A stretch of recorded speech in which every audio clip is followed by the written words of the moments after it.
우리는 누구일까요? 한국인은 어디에서 왔을까요? 역사책에서는 단군 신화부터 고조선의 시작을 배우지만 과학적으로 보면 한국인의 기원은 더 복잡하고 흥미로운 이야기입니다. 오늘은 최신 유전학과 고고학 연구를 통해 한국인의 뿌리를 깊이 탐구해 보겠습니다. 여러분이 알고 있던 한반도의 역사가 오늘 완전히 새롭게 보일 수도 있어요.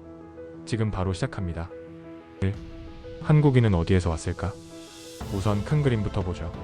모든 인류는 약 20에서 30만 년 전 아프리카에서 기원했습니다. 이후 동아시아로 이동한 인류가 한반도로 들어왔죠. 그렇다면 이들이 언제, 어떻게, 그리고 어디서 온 걸까요? 인류는 다양한 경로로 이동했지만 한국인의 조상은 크게 두 그룹에서 왔다고 합니다. 한국인의 조상을 이루는 두 가지 주요 계통. 첫 번째 그룹은 북방계 시베리아, 중앙아시아 유래입니다. 이들은 주로 사냥과 수렵, 유목 생활을 하던 사람들로 빙하기를 거치면서 한반도로 들어왔어요. 두 번째 그룹은 남방계 중국 남부 및 동남아시아 유래입니다. 이들은 따뜻한 기후에서 농경을 발전시키며 한반도로 올라온 것으로 보입니다. 즉, 한국인의 조상은 북쪽과 남쪽에서 온 사람들이 한반도에서 만나 혼합된 결과라는 것이죠. 이런 혼합은 기원전 2000년에서 3000년경 신석기 시대부터 본격적으로 이루어졌다고 합니다. 3. 고고학이 밝혀낸 한국인의 기원. 그렇다면 한국에서 발견된 유물들은 한국인의 기원에 대해 무엇을 말해줄까요? 1만 년 전 한반도에서는 신석기 시대의 흔적이 발견됩니다. 대표적으로 빗살무늬 토기가 있죠. 기원전 2000년경 청동기 문화가 발전하며 한반도의 정착 문화가 확산됩니다.